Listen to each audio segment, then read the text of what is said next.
जवानों का वीडियो बनाना और खुसूसन उस जगह जहां मिस गैदरिंग हो, जहां मर्द औरत में, देखिए याद रखिए, हमारी बीवियां सज धज के जाती हैं, हमारी माँ बहनें सज धज के जाती है, शादी में सजना चाहिए, मैं नहीं कहता, लेकिन कम से कम उन बहनों के मुहाफिज तो बनो। ऐसा इंतजाम तो करो कि अगर वो सज के जाएं तो तुम देखो, ना महरम न देखे।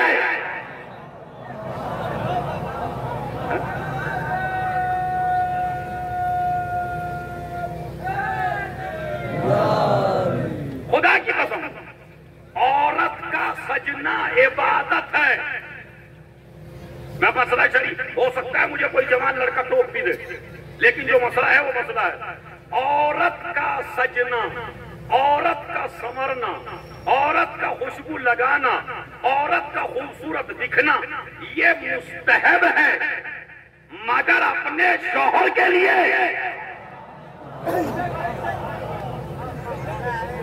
जब औरत अपने शौहर के लिए सजती है तो रहमत खुदा नादिल होती है, जब औरत ना महरम के लिए सजती है तो लानत खुदा नादिल।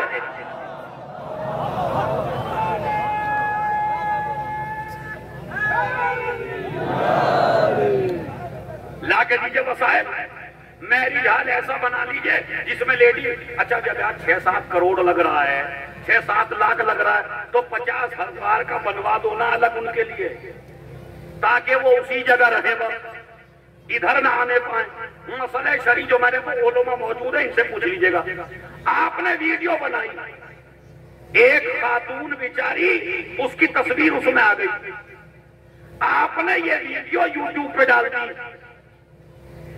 इस औरत की जो बेपर्दगी हुई, जितने शेयर करने वाले हैं वो गुनाहगार, जिसने बनाई है वो गुनाहगार। जब तक ये वीडियो ना महरम देखते रहेंगे, मोबाइल चलाने वाले की कब्र में अजाब। आजकल हमारे जवान को, अरे यार कुछ तो अक्ल लो मजलिसों से, कुछ तो सीखो। तुम्हें यही नहीं पता कौन सी चीज डालनी है, कौन सी चीज नहीं डालनी है। मजलिस का भी तुम वो हिस्सा नहीं डालते कि जो बड़ा काम का हो, मजलिस का भी वो डालते हैं जिसमें दाल ज्यादा हो। कहने लगे उठ गई जी मजलिस, अजी बड़ी उठी, तो घुटनों के बल खड़े हो गए। तो मैंने हैदराबाद में कहा भाई शुरू में ही खड़े हो जाओ, तुम खड़े होकर ही सुन लो। सलवात पड़े हो।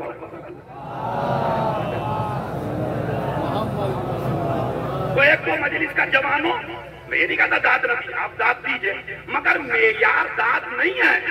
सुभान अल्लाह, माशाअल्लाह, जो भी निकलती है वो आपको सवाब है, कोई मतलब हौसला अफजाई होती है खतीब की, लेकिन उसी को माले मजलिस समझ लेना कि बस यही है, ये नहीं है खुदा की कसम। तो मसलन मजलिस हो रही है औरतों की, एक मेरी माँ बहन ने वीडियो बनाई मजलिस की, शायरे में वायरल कर दी। एक औरत बेचारी मजलिस में बैठी थी, औरतों की मजलिस थी, उसके सर पे दुपट्टा नहीं था, इसी वीडियो को डाल दिया यूट्यूब पे। अब ये बताइए, ये सवाब हो रहा और बड़े खुश हो रहे हैं, जाकिर भी दाद लेके, आजादारी को बड़ी तरक्की हो रही है। ये तरक्की है? वो मर्द जो अपनी औरत को स्कूटी पे बिठा के सजा धजा के शादी में ले जा रहा है और पर्दा न करवा सके, तो खुदा की कसम ये हकीकी मर्द नहीं है। इसलिए कि जिसकी बीवी पे भी न चलती हो, वो मैरिज हाल में ले जाइए सजा धजा के, मगर पर्दे के साथ। अच्छा, नहीं, इस्लाम ने इंसाफ किया या नहीं किया? इस्लाम कहता है औरत सजे अपने मर्द के लिए, और मर्द चाहता है मेरी औरत खूबसूरत दिखे सबके लिए। उल्टा नहीं है ये? फिर इसे मर्द कहें?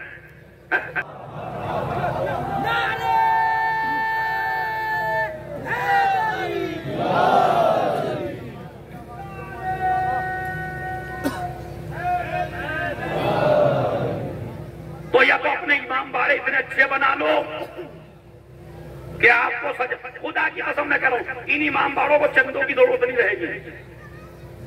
अगर हर जवान अपनी शादी में 50,000 में सजा दे इमाम बाड़ा, ट्यूबलाइट लगा के लगाए, पंखे लगाए और फिर वो इमाम बाड़े को ही दे दे, तो 2 शादियों में तो लाइट का और पंखों का और कूलर की कमी न रहेगी। 2-3 शादी वाले उसे अच्छा सा बनवा दे, मर्दों के लिए अलग और तो एक ऊपर एक नीचे, और जरी पे जाके दूल्हा दुल्हन को कहे निकाह होते ही सलाम कर जाके, अरे भाई मैंने बकरीद पढ़ा था, तुम्हारे दादा का निकाह इमाम बाड़े में हुआ, परदादा का निकाह इमाम बाड़े में हुआ, तुम्हारे जो बुजुर्ग थे इसीलिए उनकी नस्लें भी आबाद हुई।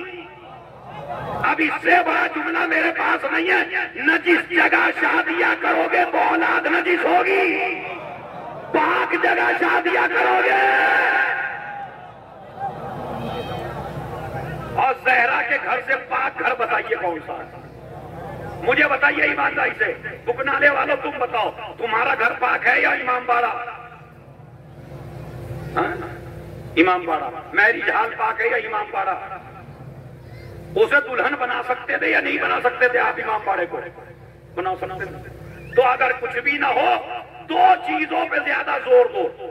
शादी का खर्चा थोड़ा कम कर दो, तालीम पे ज्यादा से ज्यादा खर्च करो, ताकि जो पैसा तालीम में लगे तो तुम्हारी नस्ल से जहालत का खात्मा हो और अच्छे अच्छे जवान पैदा हो।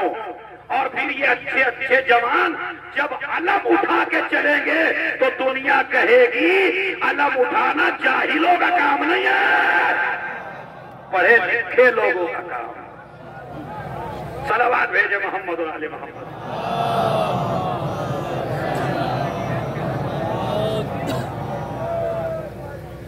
बस एक अच्छी सलावत और पढ़ दे मोहम्मद और आले मोहम्मद पर। मैं एक मुद्दा और बता दूं, तो एक तो शादियों का निजाम ठीक करिए, पर्दे का इंतजाम जरूर करिए, किसी की वीडियो ना बनाने दीजिए आप, किसी खातून की आपसे बेहुरमती न होने पाए। उसके बाद वो लड़का मसला सुन ले, अरे एक बात आ गई भाई, मेरा पढ़ने का इरादा तो नहीं था, लेकिन मौला चाहते हैं कि मैं पढ़ूं तो आप सुनिए फिर, क्योंकि जहरा की मां की बात है। आ गई तो कहता हूं, दुनिया में आपने देखा जब निकाह होता है तो शुरुआत कहां से होती है? कौन शुरू करता है? जनाबे हव्वा आई पास या जनाबे आदम थे? जनाबे आदम। इसी तरह आप लगाइए, पूरी दुनिया में जब भी शादी होती है तो लड़की वाला पहले शुरू करता है या लड़के वाला? और ये भी सुन्नत है, बाप को फिरौन नहीं बनना चाहिए, अपनी बेटी से जरूर रजा लेनी चाहिए शादी की। वाकई अपनी बेटी से पूछो, भाई इस्लाम ओपन मजहब है, अरे बिल्ला आप तो इन्हें बर्बाद करोगे बिल्कुल। अरे हमारी बेटी हम चाहे जहां करें, बेटी है गाय नहीं है, बेटी है आपकी। रसूल ने भी जब अली आए तो जहरा से पूछा, बेटी अली का रिश्ता आया है? शर्म के मारे खामोश हो गई। नबी ने कहा अल्लाहुम्मा सल्ली अला मोहम्मद, सुकूत इकरार है। वो जहरा से इजाजत लिए नहीं, और वो जो बाप फिरौन बन जाता, खानदानी नाक कट जाएगी, हम नहीं पूछेंगे बेटी से। और अच्छा ये बताइए, फिर मौलवी क्यों भेजा वहां से इजाजत लेने के लिए? भाई मसला समझे? क्योंकि हम तो इजाजत नहीं लेंगे अपनी लड़की से, और जब निकाह होने लगा मौलाना इजाजत ले लो, तो तुम ही दे दो बस। जब वहां से इसे लाके बिठा दी, वरना ऐसे किस्से हुए हैं, ऐसे किस्से हुए हैं। और अगर वो निकाही पे कह दे मैं तो नहीं करती। अभी एक मुकदमा चला था अदालत में, तो उसने यूं कहा कि मौलवी को बुलाया गया, कहा कि जनाब मैं इस लड़की से इजाजत लेने गया था, इसने इजाजत दी थी। लड़की कहते बिल्कुल भी नहीं दी थी, झूठ बोल रहे हैं आप। कहने लगे अच्छा ये बताइए कैसे इजाजत दी थी? कहा था। मैंने कहा जो है इजाजत है निकाह पढ़ दूं? तो तुमने कहा था हूं। कहने लगे मौलाना यही तो मुझे आपके कान कमजोर लगे। मैंने कहा था हूं नहीं कहा था मैंने कहा था हूं। ये हो रहा है इस्लाम से दूर होने का नतीजा। वरना बेटी से पहले बताते जिंदगी आपको नहीं गुजारनी है। न लड़के की शादी जबरदस्ती करिए, न लड़की की शादी जबरदस्ती करिए। खुदा की कसम वहां भी तो इजाजत है। तो लड़की का वकील शुरू करता है, लड़के का वकील जवाब देता है। अच्छा रिश्ता पहले कौन डालता है? लड़के वाला या लड़की वाला? लड़के वाला। मगर एक ही शादी है जहां बिल्कुल ऐसा हुआ है। होना तो चाहिए था भाई, जब रिश्ता मर्द डालता है तो निकाह भी लड़के का वकील पहले पढ़ता। ये लड़की से शुरुआत क्यों? तारीख में बस ऐसा एक ही जगह हुआ कि जब खदीजा ने अपना रिश्ता भिजवाया रसूल से। अब मैं तवज्जो चाहता हूं जहां जहां बैठे हुए, किसी ने कहा खदीजा दुनिया का कानून तोड़ रही हो, रसूल को रिश्ता डलवाने दो, तुमने रिश्ता क्यों भेजा? कहा नहीं, अगर रसूल रिश्ता डालेंगे दुनिया कहेगी दौलत की वजह से डाला। मुझे नहीं पता किसका हाथ जमीन पे रह गया और किसका बुलंद है। क्या अगर रसूल रिश्ता डालेंगे मुसलमान कह देगा दौलत के लालच में डाला है? अमा सोचा हो तो ऐसी इज्जत रसूल का इतना ख्याल, रिश्ता डाल के बताया रसूल को मेरी दौलत की जरूरत नहीं है, मेरी दौलत को रसूल।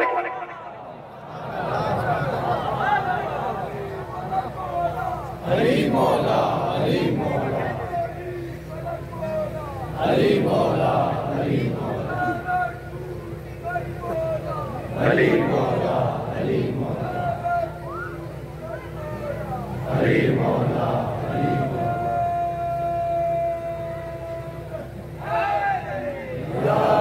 बस यही तो बात को खत्म कर रहा हूं। क्या मेरे रसूल की मुझे इज्जत का ख्याल है? अल्लाह ने कहा खदीजा मैं तेरी इज्जत, अब जुमला बिल्कुल आराम से कहता हूं, चीखना आपको है। ए खदीजा तेरी इज्जत इस तरह रखूंगा चूंकि तूने रिश्ता भिजवाया है ना, अब रूए जमीन पर जब भी निकाह होगा तो लड़की का वकील शुरुआत करेगा, लड़के का वकील जवाब देगा, फिर मैं जहां से मैंने आयत और हदीस शुरू की है वहां पे बस बात को मजलिस का एक अंदाज ये भी होता है कि जो तर्जुमा पहले करना वो आखिर में करके मैं बात को तमाम करता हूं। ला तनसीनी फी सलातिल लैल, मेरी बहन मुझे नमाज शब में न भूलना। बस एक जुमला सुन के नमाज की अहमियत और शादी और बात तमाम हो रही है। ला तनसीनी, मुझे नमाज शब में न भूलना। बहुत बड़ा मजमा है मेरे सामने माशाल्लाह, ये पैगाम जाए इसकी क्लिप बना के डालना।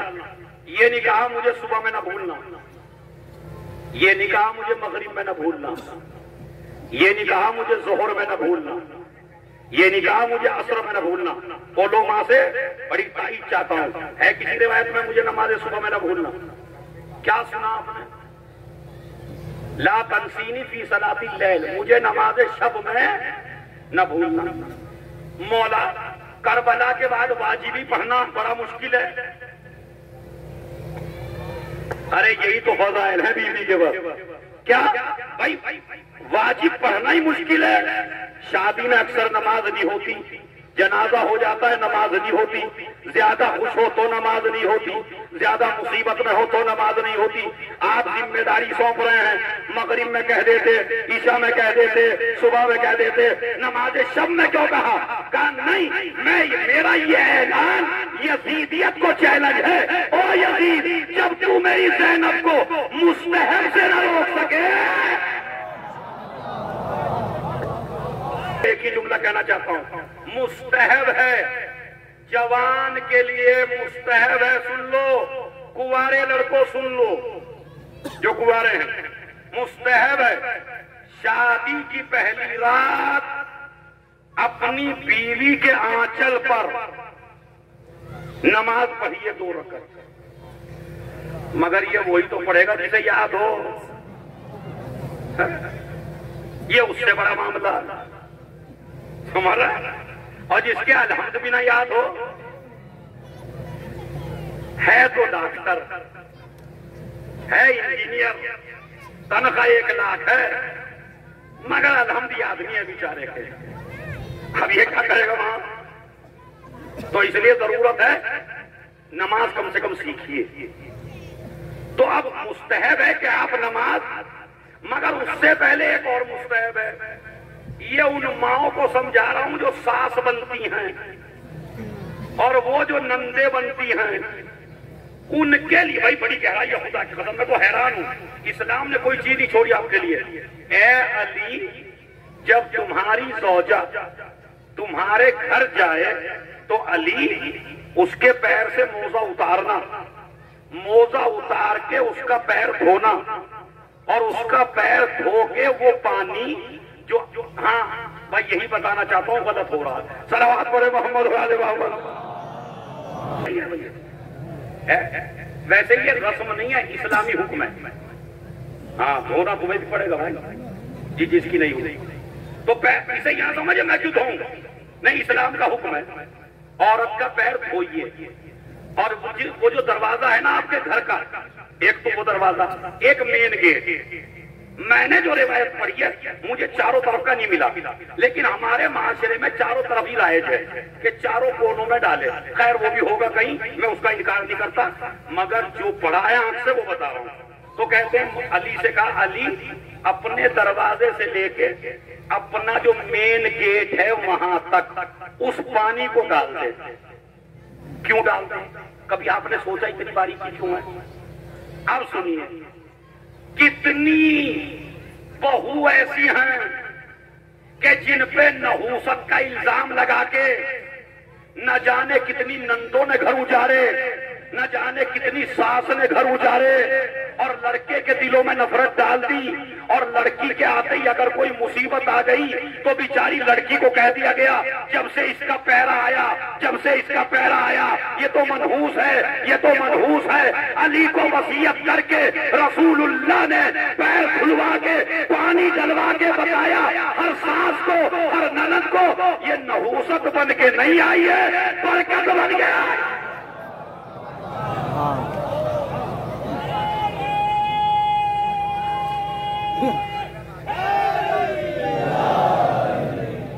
ये औरत नहूसत बन के नहीं। रसूल फरमाते हैं 70 तरीके की बलाएं दूर होती हैं इस अमल से। क्यों? इसलिए कि इस्लाम को घर जोड़ना है। इस्लाम को पता ना है क्या क्या कहेगी सास।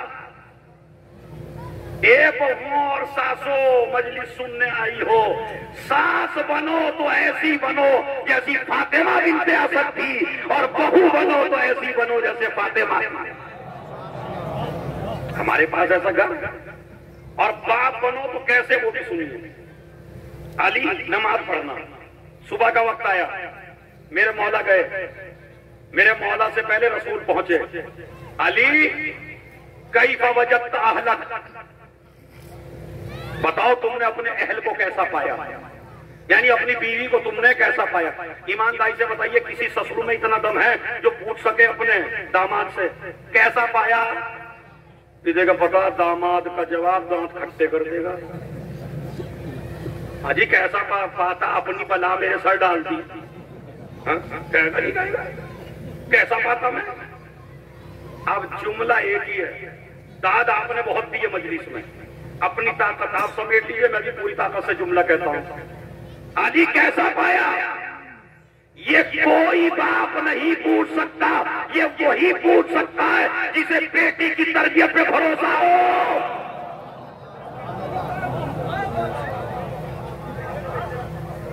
और अब जुमला सुनिए, इस मजलिस को ऐन समझिए, मजलिस का आखिरी जुमला गलत, ये नहीं।